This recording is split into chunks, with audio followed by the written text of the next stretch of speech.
I'm getting ready to show y'all that. Let's get it.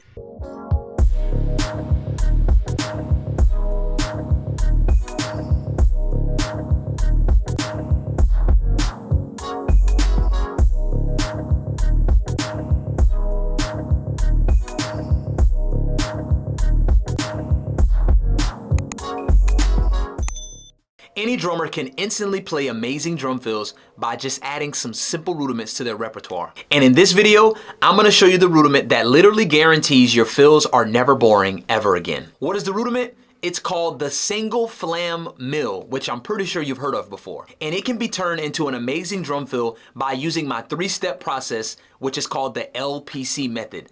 The L stands for learn the rudiment. The P stands for placement of the rudiment, and the C, which is most important, stands for contextualizing the rudiment. The real key to mastering the single flam mill chop is gonna be in step 3, which is contextualizing, because without that, it won't make any sense in any musical situation. For those of you who do not know me, my name is Zyck, and I'm a full-time musician who gets paid to travel all over the United States just to play drums. Weddings, private events, concerts, festivals, you name it, I've done it. And I've actually used this 3-step process to generate the majority of my fills, and it hasn't failed me once. Oh, and by the way, if you would like to work with me one-on-one so I can literally help you master your drum fills, your solos, your chops, and so much more, I have just a handful of spots left open for one-on-one coaching. So click the link below in the description to find out how you can apply. All right, so let's begin with the L, which stands for learn the rudiment. So I'm going to demonstrate to you how to play the single flam mill. Check this out.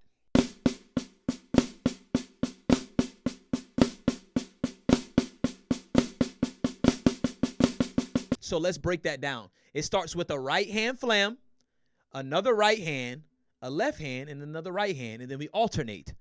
A left hand flam, another left, a right, and then another left. So slowly, again, that is going to be.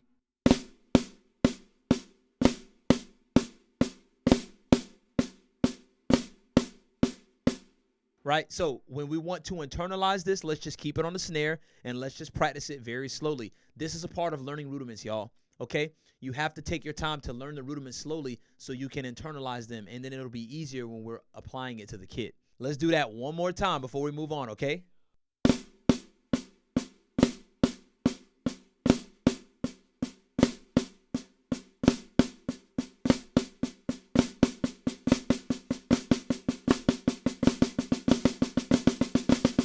Cool thing I love about the single flam mill is that it feels very natural. It alternates very naturally. And when you start to pick it up in speed, those flams at the beginning and then that hand repeating it again, it starts to feel like doubles and it feels really natural. So it's a very, very, very, very easy rudiment to pick up on and get going. Now, let's move on to the next part of the 3-step process. Now, before we get deep into the placement, I want to tell you guys one thing. There is no rule in the rule book or the LPC method that says you have to play the rudiment exactly how it's written. Whenever I did this chop and I went on to move it around the kit and find out how I'm going to place it around the kit, I like to play it in a different way. And I am encouraging you as one of my School of Chop students here on YouTube to move it around, and I encourage you to change the rudiment a little bit and add your own flavor. Y'all know that I always preach personal creativity. I'm never going to tell you to just steal somebody else's chop or just to play a generic chop and never try to find your own way to do it. I'm always, always, always going to advocate for you creating your own chops, and I'm doing the same thing here. So when you look at these rudiments, yes, I told you to learn the rudiment how it is, and you should learn the rudiment how it is. But whenever I start to move it around, I started to feel myself changing it a little bit to something that I like, and I want you to do the same thing. Always learn the rudiment, but when it comes to placing it, when you move it, it might feel different. So let me show you how I like to apply the single flam mill in my own way around the kit, and we'll start talking about how you can use that in your placement next. So this is how I like to play it.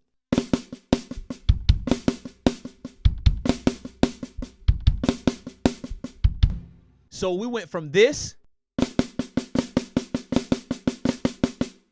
to this.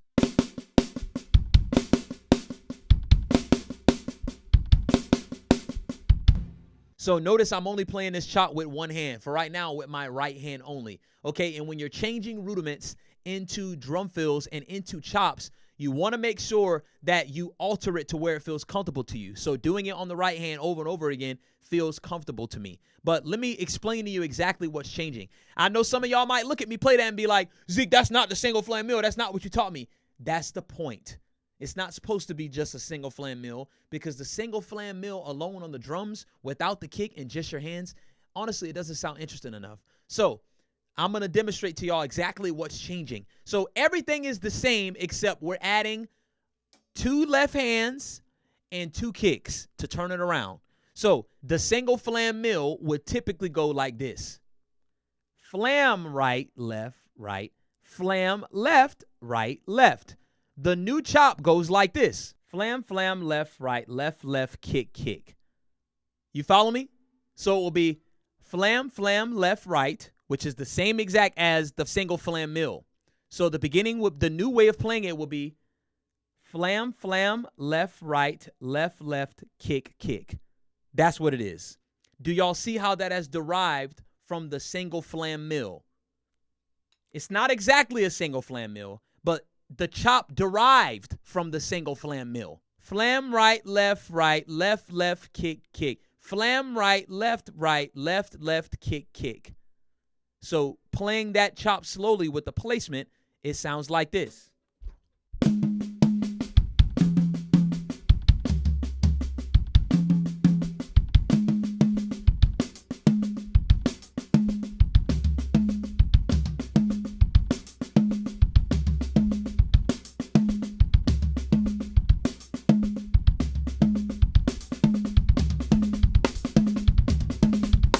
Again, when we're placing the chop, we're moving it around and listening for different areas that we like to have it in. We're trying to find out what placement on the kit sounds good. The chop, just doing it anywhere, don't always sound good. So the placement step, the LPC, the L is to learn it. Now we're in the placement. The placement is to find out where it sounds good, find out where it works. So now that we know the new chop, let's do the placement. Let's move it around and find out where we like it.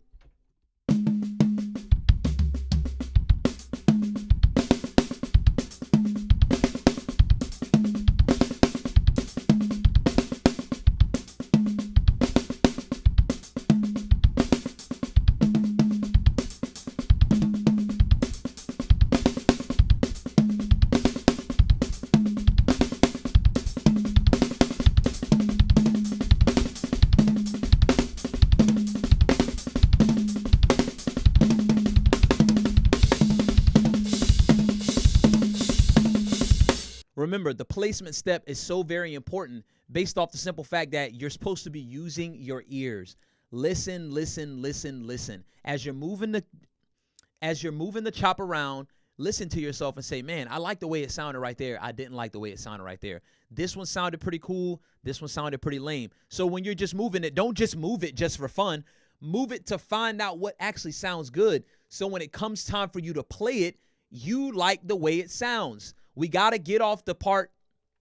We have to stop just guessing when we're playing the drums. We got to stop just hoping this chop works out and hoping that this drum fill sounds good. No, sit down and work on the placement and actually find out what works. That way you never play it in a lame way. You never play it in a whack way. Every time you play it, it sounds cool. It sounds dope.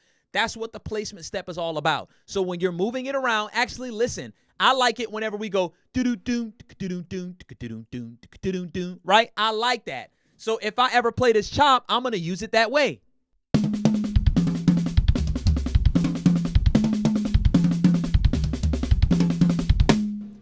The way I played it in the intro, I like to do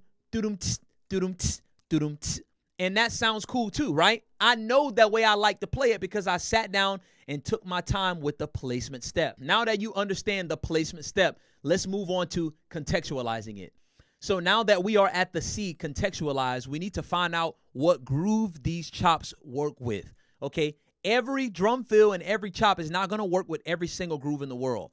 I mean, I lied. It definitely can when you're stretching your creativity. But for right now, when you're learning a chop, don't try to stretch it over everything. Don't try to put it over everything.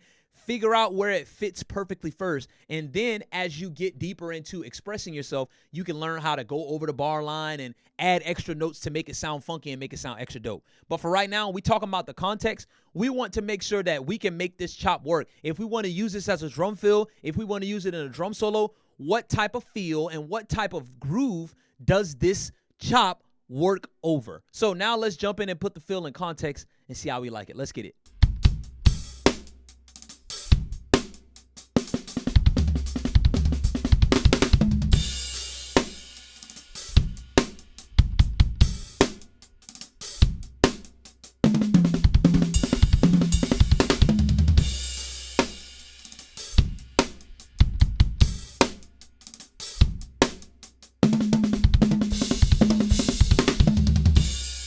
So one thing I want you to keep in mind is notice that I'm playing the chop like 3 times and then I'm doing like an ending fill, like one. When you're contextualizing something, you always need to see and make sure how you can come out of the drum fill to land on the crash cymbal and play the 1 again. So you're not always going to play the drum fill or play the chop until the 1 comes. Every chop doesn't work that way. So notice I'm going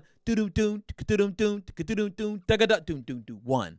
Right? So that is a very, very important part of the contextualizing section. That's why we have that section. So we can find out how it works, so we can find out how we can play it. Now, you may play this chop and be like, yo, I actually like to do it all the way up into the 1, but I don't like to do that for a sense of safety. I want to make sure I can get out of the chop in time and come on the 1 properly. So I'm probably not going to do that. But you can do that if you want to do that. Just make sure. The important thing, if you are playing chops and not coming back in on the 1, then you are failing and you need to stop. Right? Do not do that. If you're playing the chops, you got to come back in on the 1. If you're playing the drum fill, you got to come back in on the 1. That's just the golden rule. That's the ultimate rule. If you're not doing that, then you're ruining everybody's experience as a band member and as an audience member. All right? So keep in mind, when you see me doing that, that is why I'm doing that, because I'm contextualizing it and finding out how I can use it, how I can come out of it, right? And how it fits into the groove and how to go in and out of it with the groove. All right? That's contextualizing it, and that is a very, very important step. This should be done for extended periods of time. You should be internalizing the chops by doing this, going in and out of the grooves, and learning how to catch the 1 and then get back into the groove and then play the chop again and then catch the 1 and do it over and over again. You need to spend a lot of time with this particular part, the contextualizing step, because that is the part where you're actually figuring out how you're going to use it live. You know, you should spend a lot of time with all of the steps, but this is the one you should spend a lot of time with, because you're finding out how you want to play it and how you want to use it in a gig setting. So now that we've gotten through the full LPC process, y'all know at the end, I like to show y'all a couple of ways that I like to play the chops. Again, disclaimer, do not just play it the way I'm playing it. I'm just showing you how I like to do it, but you should find ways that you like to do it. Can you use the way I'm about to show you as inspiration? Of course. But just to steal it and do it the way I'm doing it, that doesn't help you at all. I mean, you can do it if you want to, but that does not help you. So dig deep within yourself, find that creativity, and learn how to apply it in your own different ways. Now, the first one I'm going to show you is going down the toms. There's a couple of different ways that you can do it. You can do it while keeping both hands on the toms as you go down, or you can do it by splitting, which y'all have seen me do in this video multiple times, with keeping one hand on the snare, which will be your left hand, and your right hand on the toms going down. Let me demonstrate that. This is the first way.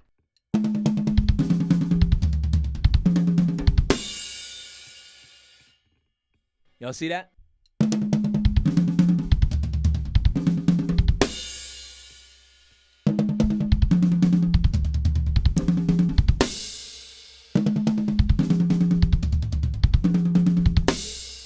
Again, the other way that I've done it 100 times is keeping your left hand on the snare and going down the toms with the right hand, like this.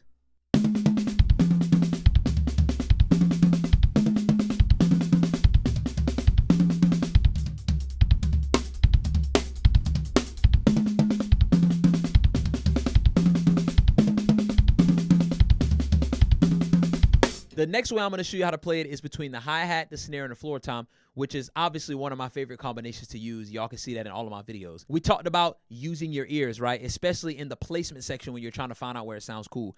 I like to put my left hand on the hi-hat because the left hand is going da-da-da-da-da-da-da-da-da, and the right hand is going doo-doo-doo, doo-doo-doo. But when we're doing it this way, you're going to find that it has a completely different sound. And this is why you should always be using the LPC method, because it helps you make the same chop sound completely different. So I like to do it like this. Check this out.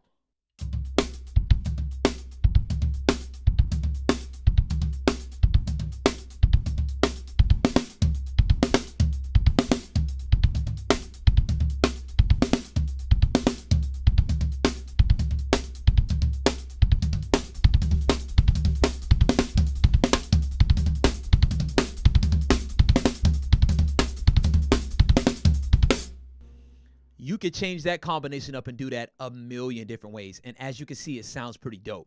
So again, that's why it's important to use the LPC method when it comes to using these rudiments, because you can make them sound really, really dope. Who would have known that we could have took the single flam mill and gotten there and done that?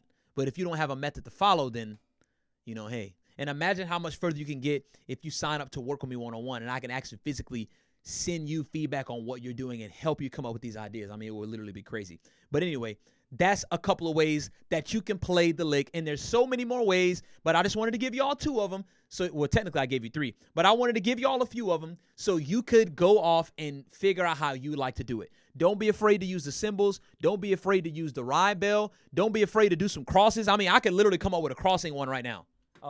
Watch this.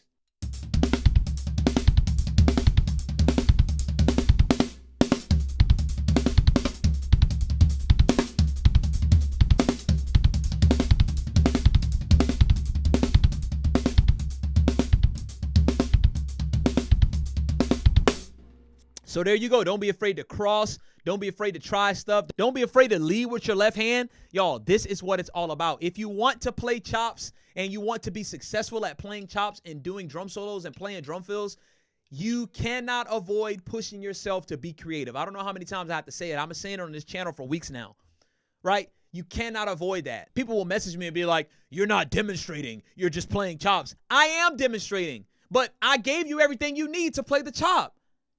You gotta apply yourself, man. And it kind of upsets me when I see y'all do it this way. Apply yourself. Dig deep and find out what works for you and knock it out. I promise it will work every time. Y'all see it. The proof is in the pudding, man. What more can I say? All right, y'all, that's gonna mark the end of another YouTube video. I appreciate you guys for checking me out.